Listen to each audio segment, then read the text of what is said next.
오셨던 예수님 다시 오시마 약속하신 것을 우리는 기다리는 그런 절기입니다.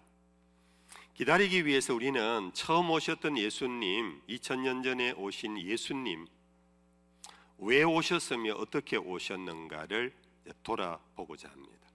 우리는 성탄절을 통하여 하나님의 성품 하나를 발견하는데요, 그것은 하나님은 준비하시는 하나님, 그 준비도 매우 세밀하시며 엄밀하게 조밀하게 준비하시는 하나님. 예수님이 이 땅에 오신 것은 참다 못해서 오신 것이 아니고 창조시대 때 당신의 형상대로 만든 사람이 동산의 모든 것을 먹고 누리며 하나님의 만물을 통치할 수 있는 복을 주셨음에도 불구하고 한 가지 금한 것을 그들은 탐욕으로 불순종하면서 금단의 열매를 먹음으로 정녕 죽어야 할 인생을 하나님께서 오셔서 죽이지 아니하시고 대신 여인의 후손에 대한 예언을 하시고는 여인의 후손이 와서 뱀의 후손의 머리를 칠 것이라는 이 말씀을 통하여 인간이 범죄하자마자 하나님이 인생의 그 죄성을 아시고는 인생 스스로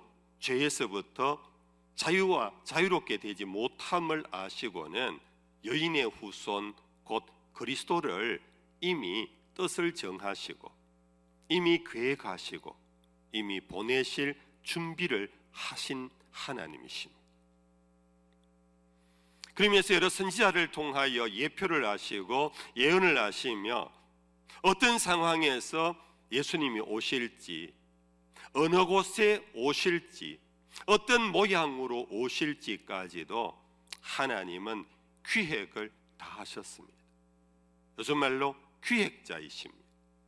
하나님은 창조자이실 뿐 아니라 역사를 운행해 가시는데 그냥 되는 대로 굴러가는 대로 보다가 살짝 건드려주고 살짝 도와주고 그런 분이 아니라 우리 인간의 머리카락 하나 다 헤아리실 정도로 매우 세밀하시며 매우 뜻을 정하시고 계획하시고 그것을 이루어 가시는 철저한 준비성이 탁월하신 하나님이십니다.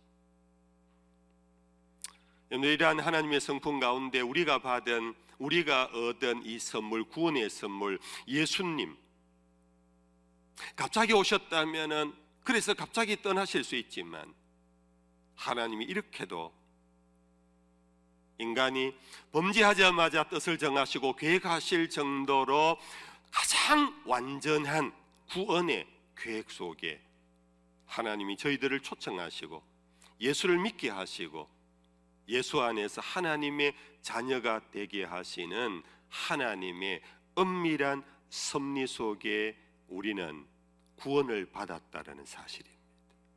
할렐루야. 여러분, 우리가 사람과의 관계에서도 우리가 선물을 주고받을 수 있습니다. 갑자기 선물을 받을 수도 있습니다. 준비되지 않는 선물을 어느 날 갑자기 준비해서 더 줄 수도 있습니다. 그러나 하나님이 우리에게 주신 구원의 선물은 그렇지를 않습니다. 너무나 오랜 기간 준비하셨고 오래전에 벌써 뜻을 정하시고 오래전에 계획하시고 그것이 말씀이 육신이 되어 이 땅에 오신 예수 그리스도 안에서 성취하기까지 하나님은 우리를 완전하게 사랑하시고 확실하게 사랑하시고 우리를 온전히 구원하신 하나님임을 찬양할 수 있기를 축복합니다.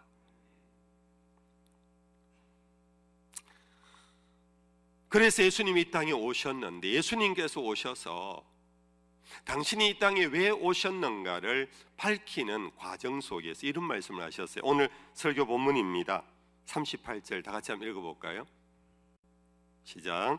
내가 하늘에서 내려온 것은 행하려 함이 아니요 나를 보내신 이의 뜻을 행하려 함이니라. 이 구원의 사건의 기획 입안자가 하나님 아버지세요. 아들 예수님이 하신 것이 아니에요. 아들 예수님은 아버지의 뜻을 이루기 위하여 왔다라고 표현합니다. 이것은 아버지의 뜻이다고. 아들 예수는 아버지의 뜻에, 그 계획에, 그 기획에 순종하여 왔다라고 그렇게 당신이 고백하고 있습니다. 우리는 여기에서 예수님의 성품 또한 우리는 배우게 됩니다. 우리는 이미 다 잘 아는 겁니다.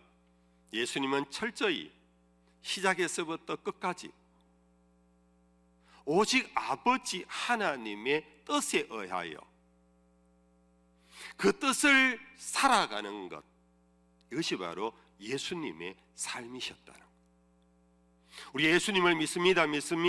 우리는 예수님의 제자입니다 할 때 우리는 잊지 않아야 합니다. 예수님의 성품 한 가지, 많은 성품에 대한 공부가 필요하지만은 가장 핵심이 뭐냐 하면은 예수님은 아버지의 뜻에 따라 아버지의 뜻에 철저하게 순종하시며, 다른 성경 부분에서는 내가 너희에게 가르치는 이것 또한 내 말이 아니라 나를 보내신 이의 말씀이라. 예수님은 말하는 한마디 한마디조차도 당신의 것이 아니라고 표현했습니다. 나를 보내신 아버지께서 주신 말씀을 너희에게 전한다. 그렇게 하기 위해서 예수님에게 필요했던 것이 있습니다. 그것은 바로 예수님 당신을 내려놓는 것이 필요했습니다. 예수님도 하나님이심을 아시지요. 우리 기독교의 신과는 독특합니다. 유대교는 아브라함이 하나님, 이삭이 하나님, 야곱의 하나님, 유일한 그 하나님을 믿습니다. 그러나 우리는 그 하나님이 보내신 독생자도 하나님이심을 믿는 독특한 신관입니다. 예수님이 또한 너희를 과와 같이 버려두지 아니하고 다른 보혜사를 보낸다고 오신 성령님 또한 하나님이십니다. 단지 아버지 하나님 성부와 아들 하나님 성자와 이 땅에 오셔서 지금도 예수를 알게 하시는 성령 하나님의 삼위가 있을 뿐, 그러나 일체 원갓 한 분 하나님이시라는 이 믿음 속에서 우리는 삼일체 하나님께 예배하고 있습니다. 그러므로 예수님은 여러분들 하나님의 졸개가 아닙니다. 두 번째 능력의 하나님도 아닙니다. 예수님의 그 하나님의 신성은 성부 하나님과 동등하십니다. 그 본체가 동일하십니다. 영광도 동일하십니다. 모든 권능이 동일하십니다. 동일하신 아들께서 당신의 뜻으로 사는 게 아니고 나를 보내신 아버지의 뜻대로 산다 하기 위해서는 철저히 자기를 비우셔야만. 그래서 우리가 잘 아는 사도 바울의 본면입니다. 너희 안에 이 마음을 품어라. 곧 그리스도 예수의 마음이니 그는 근본 하나님의 본체시나 그와 동등됨을 취할 것으로 여기지 아니하시고 자기를 비우실 때 비로소 예수님은 내 뜻을 위하여 이 땅에 온 것이 아니라 내 말도 내 말이 아니라고 표현하시며 철저히 나를 보내신 이의 뜻을 따라 산다고 할 수 있는 것입니다. 사랑하는 성도 여러분들, 초대 로마 시대의 기독교인들의 삶의 방정식을 여러분들 잘 아실 것입니다. 바울이 로마 교회에 보낸 편지에서 이렇게 말했습니다. 우리 중에는 아무도 자기를 위하여 사는 자가 없고 자기를 위하여 죽는 자도 없나니 살아도 주를 위하여 살고 죽어도 주를 위하여 죽는도다. 이것이 여러분들 그리스도인의 삶의 방정식, 이것이 우리 주님의 삶의 길이었어요. 우리 중에 아무도 자기를 위하여 사는 자도 없고 자기를 위하여 죽는 자도 없고 삶과 죽음의 모든 뜻과 계획은 나를 이 땅에 보내신 아버지의 뜻을 따라 순종하며 사는 것, 순종의 공동체가 바로 교회라는 사실.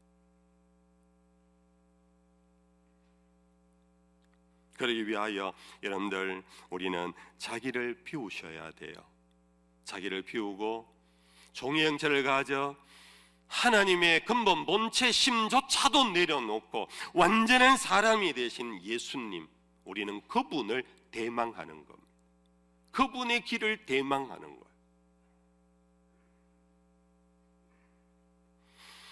그러면 예수님께서 자기 뜻이 아닌 나를 보내신 아버지의 뜻을 위하여 왔다고 하신 그 아버지의 뜻이 뭘까요? 오늘 설교 제목입니다. 예수님 왜 오셨는가? 오늘 보면 그 다음 절에 예수님께서 당신이 답을 하셨어요. 우리 한번 읽어보겠습니다. 요한복음 6장 39절 40절입니다. 같이 읽어봅시다. 나를 보내신 이의 뜻은 내게 주신 자 중에 내가 하나도 잃어버리지 아니하고 마지막 날에 다시 살리는 이것이니라. 내 아버지의 뜻은 아들을 보고 믿는 자마다 영생을 얻는 이것이니 마지막 날에 내가 이를 다시 살리리라 하시니라. 예수님이 자기 뜻은 없대요. 보내신 아버지의 뜻을 살아간대요. 그러면서 아버지 뜻이 뭔가를 예수님이 밝히셨어요. 이거는 사도들의 얘기가 아닙니다. 제자들의 해석이 아닙니다. 예수님이 직접 하신 말씀입니다. 우리는 잘 들어야 합니다. 우리는 새겨야 합니다. 예수님이 왜 이 땅에 오셨는가? 나를 보내신 이의 뜻은 아들을 보고 믿는 자마다 영생을 얻게 하는 것이라. 예수님이 이 땅에 오신 목적은 사도들의 보탠 부가 목적이 아니에요. 오리지널 목적이에요. 예수님 직접 이것이 내 목적이다, 아버지가 나를 보내신 뜻이다고 분명하게 밝힌 것은 바로 나를 믿는 자마다 영생을 얻는 것이라. 나를 믿는 자가 철학자가 되는 것이 아니랍니다. 선생이 되는 것이 아니랍니다. 내가 살아갔던 내 삶의 모습을 보고 너희들도 이 세상을 변화시키는 소셜 워커가 되라는 것도 아닙니다. 그것은 부가적인 겁니다. 예수님의 뜻입니다. 하나님의 뜻이라고 한 예수님의 길입니다.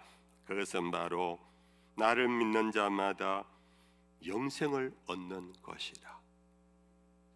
교회가 존재하는 뜻은 아버지의 뜻, 예수님이 가신 이 길을 가야 합니다. 교회가 이 길을 기로하고 이 길을 소홀히 하고 교회가 학문의 전당이 되고 철학의 전당이 되고 윤리와 도덕의 전당이 되고 소셜 웍을 하는 그런 전당은 부가적인 것입니다. 교회의 참 목적은 뭐냐? 예수를 이 땅에 보내신 것은 독생자를 죽이기까지 하시며 보내신 뜻은 죽음의 길로 다름박질하는 우리들을 살리시고 영원한 생명이 있게 하시려고.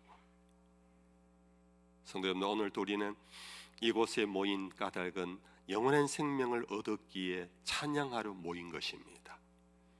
나에게 좋은 직장 주셔서 모여 감사하는 게 아닙니다. 나의 병을 고쳐주셨기 때문에 간증하러 모인 게 아닙니다. 물론 그런 것도 부가적으로 필요합니다. 그러나 내가 예수를 믿어 죽음을 넘어 영원한 생명을 얻었다라는 이 확신이 우리들의 예배의 유일한 목적입니다. 아멘입니까?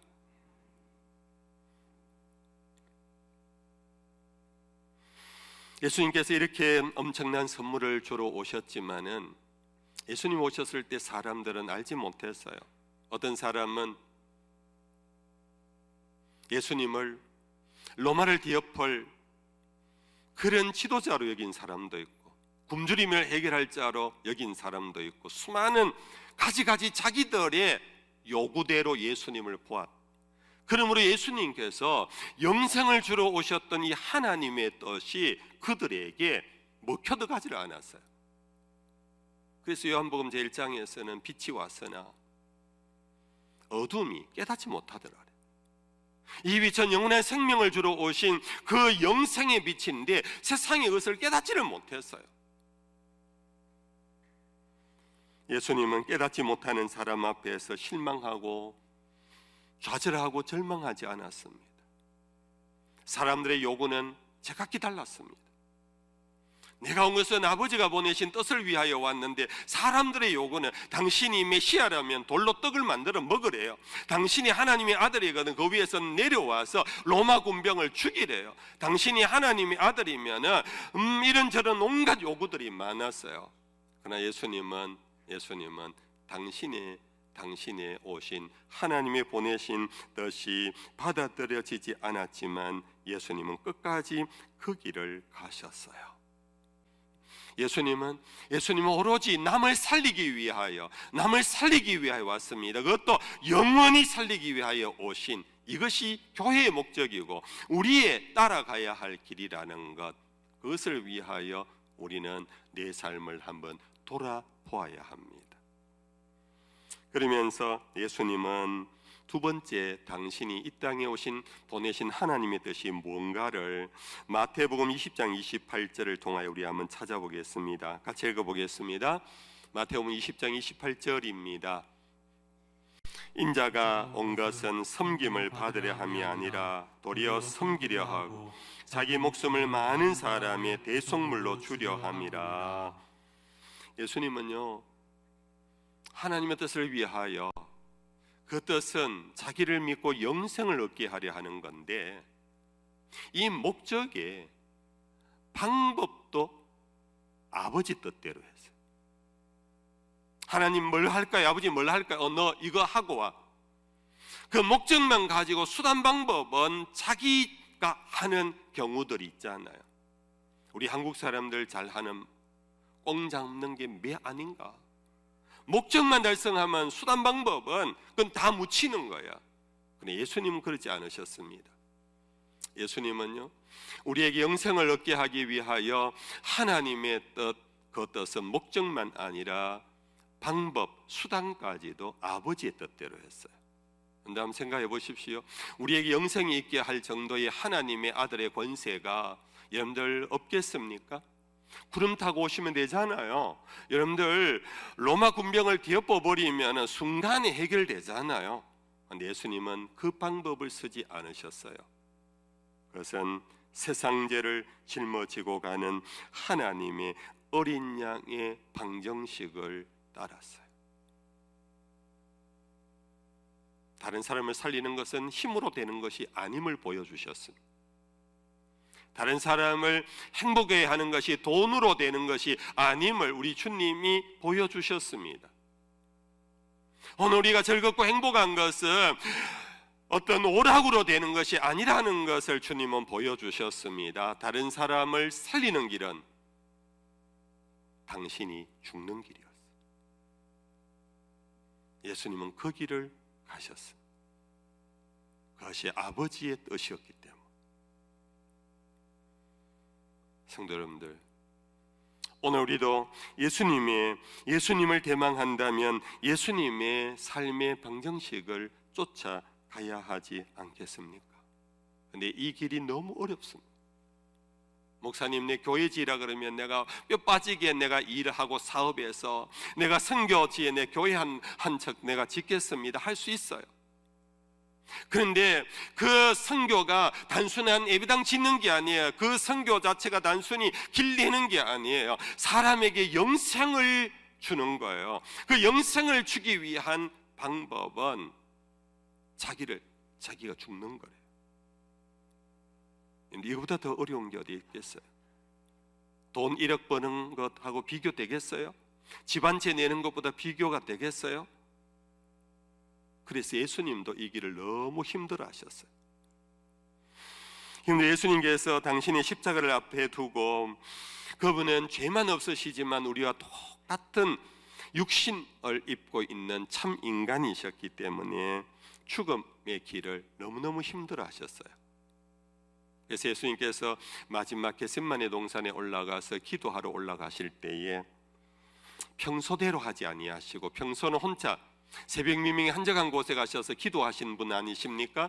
그날은 제자들을 데리고 올라갔어요. 자기를 위하여 기도해달라고. 그러면서 이렇게 고백했어요. 마가복음 제14장 33절 이하입니다. 베드로와 야고보와 요한을 데리고 가실새 심히 놀라시며 슬퍼하사 말씀하시되 내 마음이 심히 고민하여 죽게 되었으니 너희는 여기 머물러 깨어 있어라.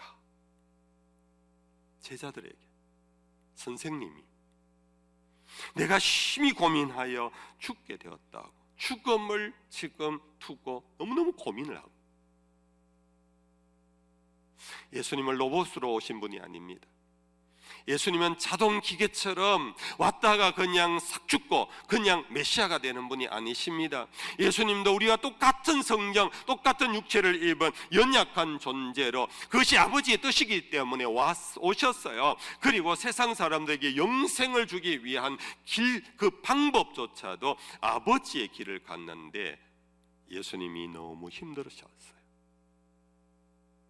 그러면서 예수님은 제자들에게 당부하고는 그 다음 35절 36절에 이렇게 되어 있습니다. 조금 나아가서 땅에 엎드리어 될 수 있는 대로 이때가 자기에게서 지나가기를 구하여 이르시되 아빠 아버지여, 아버지께는 모든 것이 가능하오니 이 잔을 내게서 옮기시옵소서.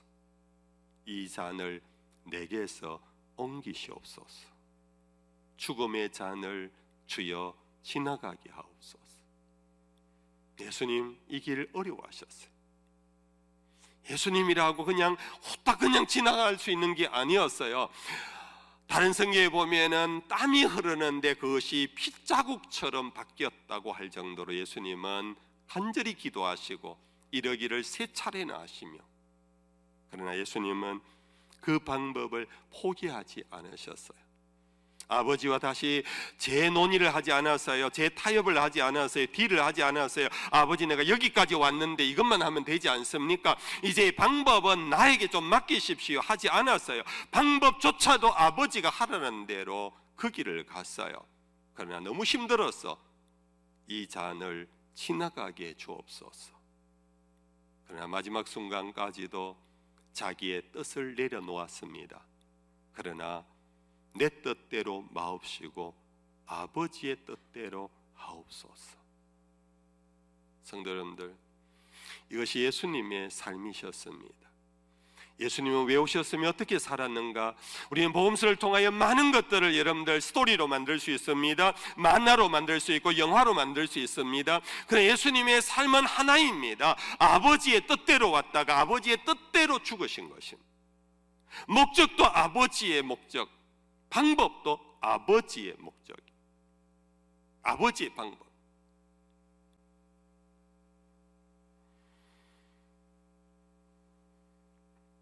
성도님들, 대림절 기간 주님이 오셨던 그것을 회상하며 다시 오실 주님을 마라나타 대망한다면, 여러분들 우리는 무엇을 대망합니까? 무엇을 기다려야 합니까? 무엇을 생각하며 준비해야 합니까? 예수님 그분의 삶을 생각하며 준비해야 합니다. 예수님의 순종 때문에 우리가 살았습니다. 예수님이 죽으심으로 우리가 영생을 얻었습니다. 예수는 우리를 짓누르는 것이 아니라 우리를 살리는 복음입니다. 목사님, 그럼 우리가 어떻게 그렇게 삽니까? 그래서 주의 길을 또 생각하고 또 생각하고 또 생각하고 그 십자가를 또 바라보고 또 쳐다보고 그 십자가의 길을 가려고 발부둥 쳐야 하는 것입니다. 물론 우리의 의지로 안 됩니다. 오히려 우리의 의지를 내려놓아야 합니다. 우리의 방정식을 내려놓아야 합니다. 성령이 오셔서 우리가 순종하고 믿으면 우리를 그렇게 순종할 수 있도록 도우실 줄로 저는 믿습니다.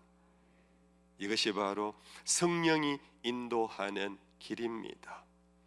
성령의 인도함을 받는 자가 아니고는 하나님의 아들이라 할 수 없다라고 한 것이, 성령이 오셔서 우리를 순종의 사람으로 내 뜻보다는 아버지의 뜻을, 나의 이데올로기, 나의 신학보다는 말씀으로 다시 돌아가서 방법도 내 힘과 내 어떤 의지가 아니라 내가 죽음으로 하나님의 뜻이 이루어지는 이 길을 묵상하면서 이 코로나 2020년 한 해, 여러분들 오히려 이때 바로 주의 길을 묵상하면서 다시 부활할 수 있는 우리가 되기를 축복합니다.